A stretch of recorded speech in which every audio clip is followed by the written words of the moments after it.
A sociolinguística é uma área que estuda a língua em seu uso oral, levando em consideração as relações entre a estrutura linguística e os seus aspectos sociais e culturais. A sociolinguística se interessa por todas as manifestações verbais nas diferentes variedades de uma língua. Objetivo: entender quais são os principais fatores que motivam a variação linguística e qual a importância de cada um desses fatores. Histórico da sociolinguística. Firmou-se nos Estados Unidos na década de 1960 com a liderança do linguista William Labov, denominada de sociolinguística variacionista ou teoria da variação.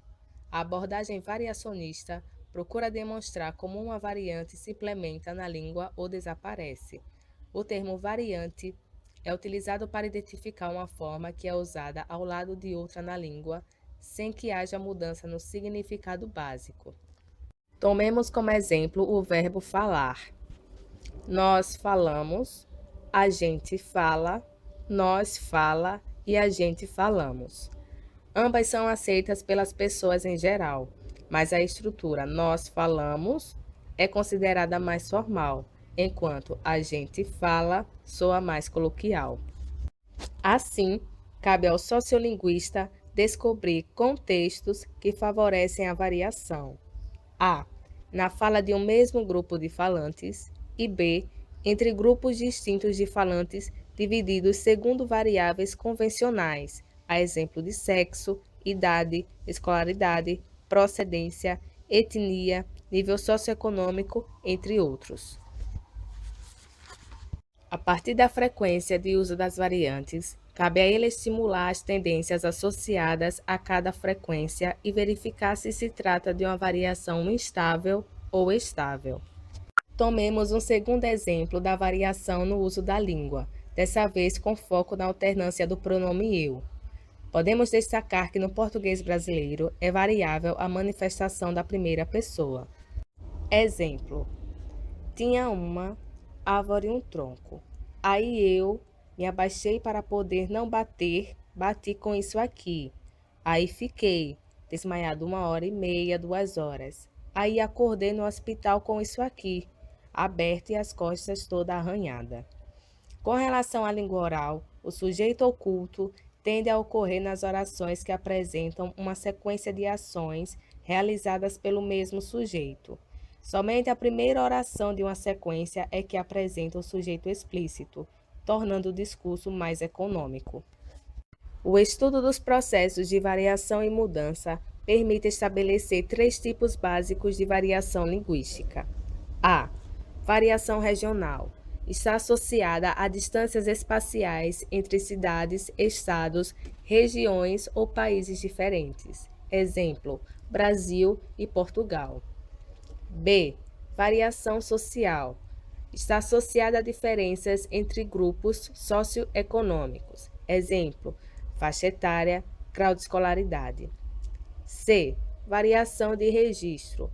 Tem como variantes o grau de formalidade do contexto interacional ou do meio usado para a comunicação, a exemplo da própria fala e o jornal. Um exemplo em que podemos ver a atuação dos 3 tipos de variável é o caso do uso de tu versus você. Do ponto de vista regional, podemos dizer que há cidades, como o Rio de Janeiro, que apresenta tanto a variante você quanto a variante tu.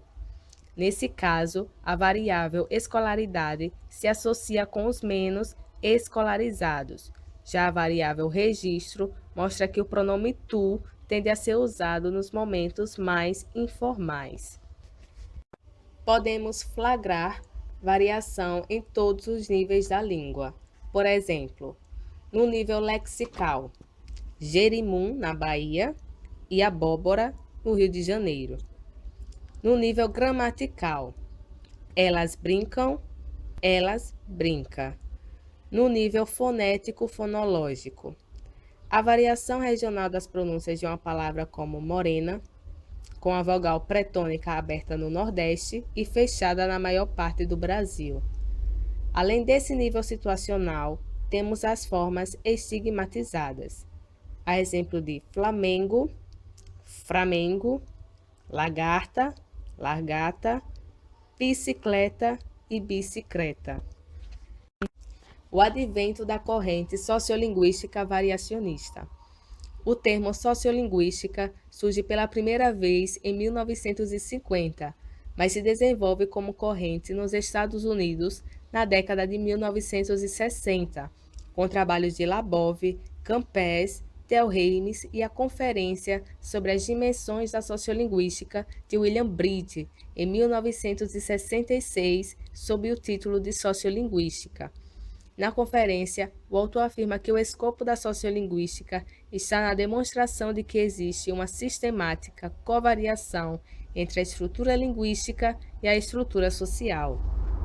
Theilmans, em 1977, concebe a sociolinguística como um campo que inclui contribuição de várias disciplinas, como a sociologia, a linguística, a antropologia, a educação, a poética, o folclore e a psicologia.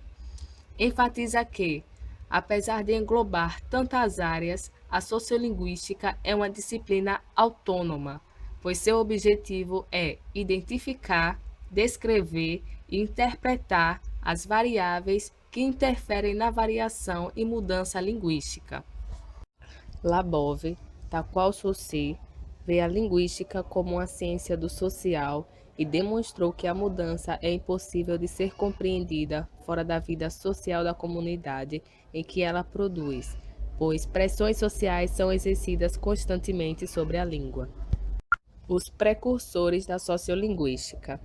Como podemos imaginar, a variação linguística não era ignorada pelos antigos estudiosos da língua.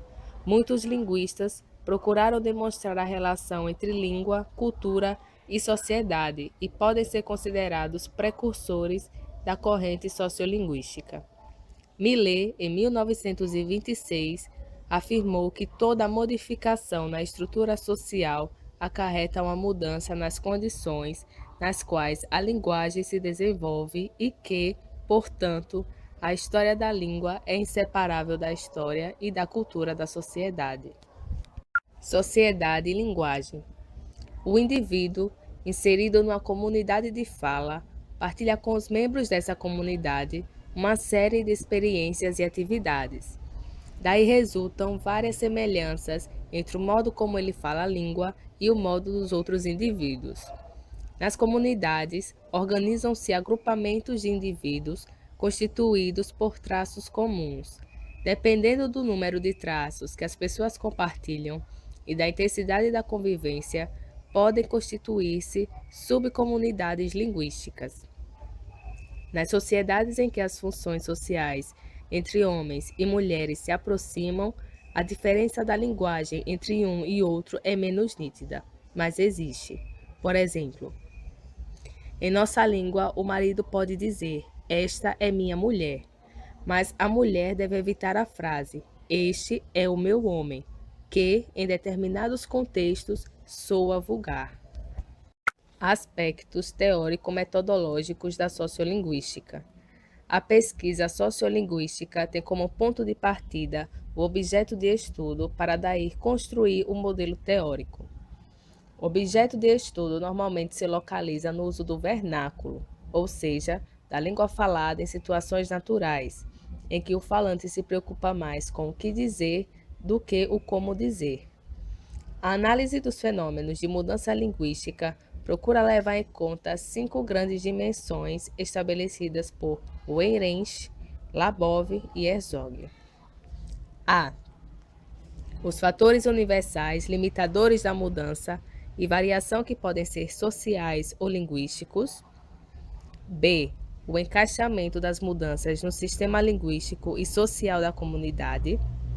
C. A avaliação das mudanças em termos dos possíveis efeitos sobre a estrutura linguística e sobre a eficiência comunicativa.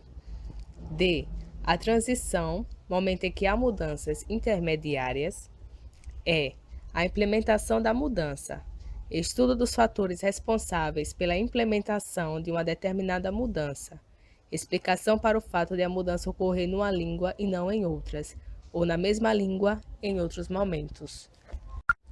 As duas abordagens teóricas de maior projeção na linguística pelo menos até a década de 1960, foram o estruturalismo e o gerativismo. De fato, a concepção estruturalista de língua de Ferdinand de Saussure fez muito no sentido de elevar a linguística à posição de campo científico pleno, com objeto e método bem definidos. Chomsky sofisticou ainda mais os objetivos dessa ciência ao propor que a faculdade da linguagem é um componente universal e inato da espécie humana, cujas regras poderiam ser descritas a partir da análise das construções gramaticais de línguas diversas. Ademais, de acordo com essas propostas, o sistema a ser descrito pela linguística era um construto homogêneo, ou seja, não eram consideradas eventuais variações ou influências típicas da fala sobre os elementos da língua. Na abordagem laboviana, vale lembrar que o fato de a variação ser inerente às línguas está ligado diretamente à noção de heterogeneidade. O linguista pode buscar formular regras variáveis que descrevem e explicam os pesos relativos ligados aos fatores associados à ocorrência de duas formas variantes. A regra é variável porque não é categórica, ou seja, não se aplica sempre. Em português, a regra que estabelece que o artigo vem antes do substantivo é categórica, mas a regra que estabelece a concordância entre o artigo e o substantivo é variável. Por exemplo, as casas, as casa. O resultado da análise das variantes podem definir duas situações. A existência de estabilidade entre variantes e B, a competição entre as variantes com aumento de uso de uma delas. No primeiro caso, ocorre variação e no segundo, mudança em curso. Para a variação ocorrer, é necessário o favorecimento do ambiente linguístico. Para ocorrer mudança linguística, no entanto, é necessária a interferência de fatores sociais, refletindo as lutas pelo poder, o prestígio entre classes, sexo e gerações. Mas, para ocorrer a mudança, é necessário um período de variação entre formas. A variação estável consiste em diferenças linguísticas que caracterizam cada grupo social, cada cidade, região, cada canal, seja ele oral ou escrito. A variação está presente em todas as línguas num dado momento. Exemplo: o caso da alternância entre as letras L versus R. Claro, craro. Amarelo, amalero. Esse é um caso de variação estável que caracteriza duas comunidades de fala. A forma não padrão, R, é usada pelos falantes das classes menos favorecidas e com baixo grau de escolaridade. A outra forma, canônica, é usada pelos grupos mais escolarizados.